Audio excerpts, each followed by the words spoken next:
Check description for more information. Mutual fund में निवेश करना व्यावसायिक जोखिम के अधीन है। कृपया म्यूचुअल फंड में निवेश करते समय दस्तावेज को ध्यानपूर्वक पढ़ें। इस चेतावनी को सुनने के बाद बहुत सारे लोग म्यूचुअल फंड में निवेश करते समय ये बात सोचते हैं कि म्यूचुअल फंड में वास्तविकता में निवेश करना जोखिम से भरा है और बहुत कम लोग म्यूचुअल फंड में निवेश करने के लिए तैयार होते हैं। तो सबसे पहले हमें समझना होगा कि म्यूचुअल फंड क्या है, इसमें किस तरह से निवेश किया जाता है और निवेश करते समय क्या क्या सावधानियां बरती जानी चाहिए। फ्रेंड्स, पिछली एक वीडियो में हमने बात की थी कि किस तरह से आप अपने पैसे को निवेश करके उससे अधिक से अधिक लाभ कमा सकते हैं और अपने पैसे को बढ़ता हुआ देख सकते हैं। यदि आपने अभी तक वो वीडियो नहीं देखा तो मेरा आपसे रिक्वेस्ट है कि डिस्क्रिप्शन बॉक्स में जाकर उसका लिंक देखें और सबसे पहले उस वीडियो को जरूर देखें। नमस्कार दोस्तों, मैं डॉक्टर अमित माहेश्वरी आप सभी का स्वागत करता हूं आज की इस इंफॉर्मेटिव वीडियो में।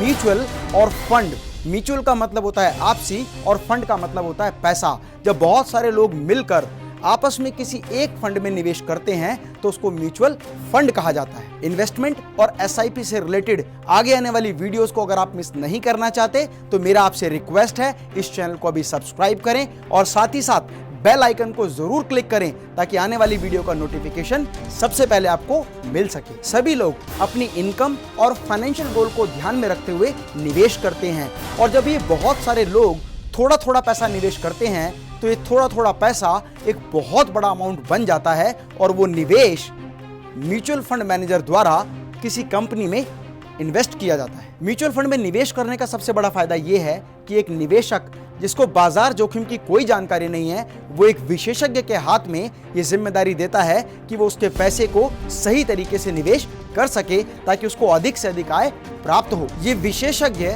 जिसे फंड मैनेजर के नाम से जानते हैं आपका पैसा कहाँ, कैसे, कब और कितनी मात्रा में निवेश करना है अपने अनुभव और जानकारी के आधार पर आपके पैसे को निवेश करते हैं ताकि आपको आपके द्वारा लगाए हुए पैसे पर अधिक से अधिक रिटर्न प्राप्त हो सके। म्यूचुअल फंड में निवेश करना इतना सरल और उपयुक्त और विशेषज्ञ के होने के बावजूद भी बहुत सारे लोग म्यूचुअल फंड में निवेश नहीं करते क्योंकि या तो उनको जानकारी नहीं होती कि विशेषज्ञ के माध्यम से किस प्रकार म्यूचुअल फंड में निवेश किया जाए या वो व्यावसायिक जोखिम को समझकर या बाजार के जोखिम को समझकर घबरा जाते हैं। तो अब इस बात को अच्छी तरह समझ लीजिए कि म्यूचुअल फंड में कैसे निवेश करना चाहिए ताकि आपको आपके द्वारा निवेश किए हुए पैसे पर अधिक से अधिक रिटर्न प्राप्त हो सके। म्यूचुअल फंड में निवेश करने के लिए आपके पास एक बैंक अकाउंट होना चाहिए, साथ ही साथ उस बैंक में आपकी KYC अपडेट होना चाहिए, मतलब नो योर कस्टमर। आपके सारे डॉक्यूमेंटेशंस कंप्लीट होने चाहिए, जैसे आपका आधार कार्ड, आपका पैन कार्ड, आपका फोटोग्राफ, आपका एड्रेस प्रूफ और वो सारी जानकारी जो आप बैंक खाता खोलते समय निर्धारित करते हैं। फ्रेंड्स, अगर आप अपना KYC का स्टेटस चेक करना चाहते हैं तो आप इस वेबसाइट पर विजिट कर सकते हैं और इसकी इंफॉर्मेशन आपको डिस्क्रिप्शन बॉक्स में दी हुई है।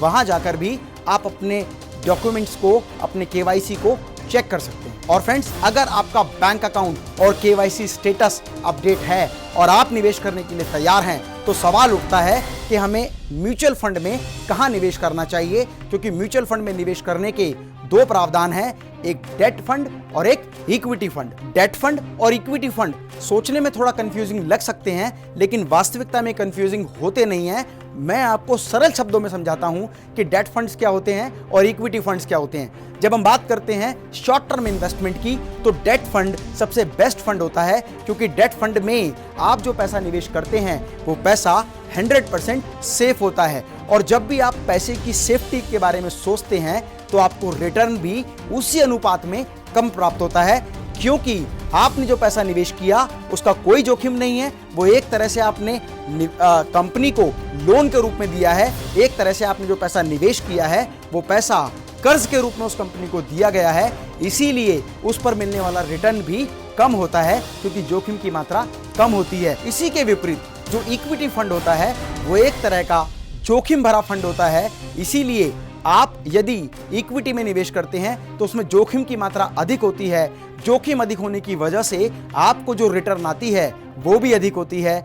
इसीलिए यदि आप लंबे समय के लिए निवेश करना चाहते हैं, कम से कम 5 वर्ष या उससे अधिक, तो आपको इक्विटी में निवेश करना चाहिए, क्योंकि लॉन्ग टर्म में जब हम देखते हैं तो इक्विटी का रिस्क रेगुलर कम होता जाता है। जब एक बार हम ये निश्चित कर लेते हैं कि हमें अपना पैसा डेट में निवेश करना है या इक्विटी में, तो जब इक्विटी में हम निवेश करते हैं तो उसमें भी अलग अलग ऑप्शंस होती हैं, जैसे equity balance fund, equity maximiser.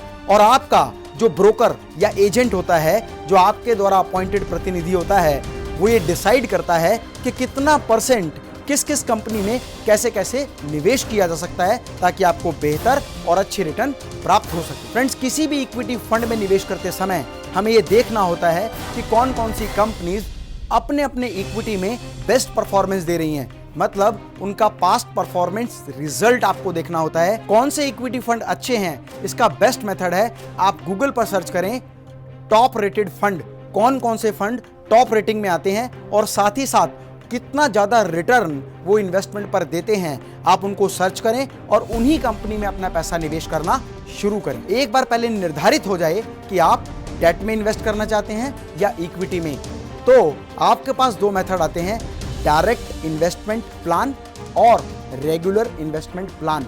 मतलब यदि आप खुद से ही किसी भी कंपनी में म्यूचुअल फंड खरीदते हैं, किसी भी कंपनी के म्यूचुअल फंड खरीदते हैं, तो उसको डायरेक्ट इन्वेस्टमेंट प्लान कहते हैं। मतलब बिना किसी एजेंट के, बिना किसी सपोर्ट के आप डायरेक्ट भी किसी भी कंपनी के म्यूचुअल फंड खरीद सकते हैं। इसी के विपरीत रेगुलर इन्वेस्टमेंट प्लान का मतलब है आप एजेंट के माध्यम से जब कहीं भी निवेश करते हैं तो एजेंट उस कंपनी के रिस्क फैक्टर को जानता है, लेवल ऑफ इन्वेस्टमेंट को जानता है, लेवल ऑफ रिटर्न को जानता है। इसके बदले वो एजेंट आपसे कमीशन चार्ज करता है, जो सामान्यतः 1 से लेकर 2% के आसपास होता है। अगर आप प्रारंभिक स्तर पर निवेश कर रहे हैं तो ये मेरा आपको सजेशन है कि आप रेगुलर इन्वेस्टमेंट प्लान लें, क्योंकि एक एक्सपीरियंस मार्केटिंग एग्जीक्यूटिव आपको सपोर्ट करता है आपके पैसे को ठीक तरह से निवेश करने के लिए। जब आप इस सारे सिस्टम को समझ चुके हैं तो बारी आती है आपके द्वारा जो पैसा निवेश के लिए तैयार है उससे फंड में निवेश करना। और डायरेक्ट इन्वेस्टमेंट प्लान में आप बहुत सारी कंपनीज में डायरेक्ट म्यूचुअल फंड खरीद सकते हैं, जैसे SBI mutual fund, ICICI bank के mutual fund, HDFC mutual fund और बहुत सारे म्यूचुअल फंड्स। इसके अलावा आप किसी ब्रोकर या एजेंट के जरिए भी बहुत सारे म्यूचुअल फंड में निवेश कर सकते हैं।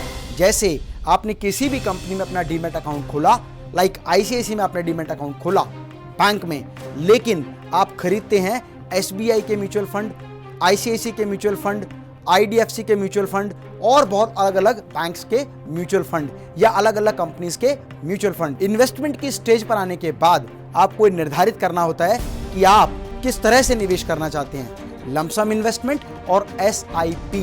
लमसम इन्वेस्टमेंट का मतलब आपने एक बड़ा अमाउंट इकट्ठा किसी भी एक म्यूचुअल फंड में लगा दिया, जो आपके लिए उस रेट पर खरीदा गया जो उस समय उसका बाजार भाव अवेलेबल है। लेकिन SIP stands for systematic investment plan. जैसे मान लीजिए, इसको एक उदाहरण के माध्यम से समझते हैं, आप 1 लाख रुपए निवेश करना चाहते हैं और यदि आपने 1 लाख रुपए डायरेक्ट किसी भी एक म्यूचुअल फंड में लगा दिए तो इसे हम कहेंगे लमसम इन्वेस्टमेंट। लेकिन इसी के विपरीत आपने केवल अपने अकाउंट में 1 लाख रुपए डिपॉजिट किए और आपने SIP कॉन्सेप्ट को चुना। इसका मतलब आप रेगुलर हर महीने 10,000 रुपए भी निवेश करके अगले 10 महीने तक उन म्यूचुअल फंड को हर महीने के हिसाब से खरीद सकते हैं। इसका सबसे बड़ा फायदा ये होता है कि मान लीजिए मार्केट में बहुत ज़्यादा स्पेकुलेशन है, मतलब अप एंड डाउन्स हैं, तो आप आज अलग रेट पर खरीदेंगे, कल अगले महीने अलग रेट पर खरीदेंगे, नेक्स्ट मंथ अलग रेट पर खरीदेंगे, जिससे आपका रिस्क फैक्टर लगातार घटता जाएगा। और सही तरीका भी यही होता है कि आप लमसम निवेश ना करके आप मार्केट के रिस्क के अकॉर्डिंग धीरे धीरे करके निवेश करें, ताकि आपको एवरेज जब निकाला जाए तो कभी मार्केट बहुत डाउन होगी, कभी मार्केट बहुत अप होगी, कभी मार्केट बहुत मिडिल होगी, कभी मार्केट एवरेज होगी, तो आपको जो आने वाला रिटर्न होगा उसका रिस्क फैक्टर भी कम होगा। इसीलिए SIP करें। फ्रेंड्स, ये तो पार्ट ऑफ एग्जाम्पल था कि 1 लाख रुपए निवेश करना। जरूरी नहीं कि आप SIP 1 लाख रुपए से शुरू करें, 10,000 रुपए पर मंथ से शुरू करें।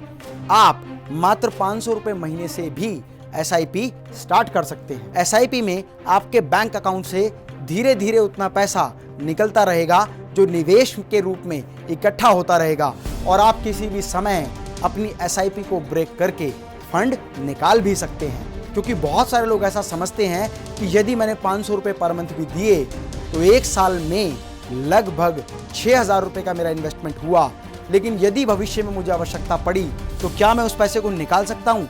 यस, आप एसआईपी को कभी भी ब्रेक करके अपना पैसा निकाल सकते हैं, लेकिन जब आप दीर्घकालीन अवधि में पैसे को निकालते हैं तो वो पैसा बहुत बड़ा अमाउंट बन चुका होता है। पैसा निकालते समय एक बात को जरूर ध्यान रखें, आप अपने द्वारा निवेश किए हुए पैसे को केवल या तो उस अवस्था में निकालें जब आपका एसआईपी अच्छा परफॉर्म ना कर रहा हो, या उस अवस्था में निकालें जब आपने अपना फाइनेंशियल गोल अचीव कर लिया हो।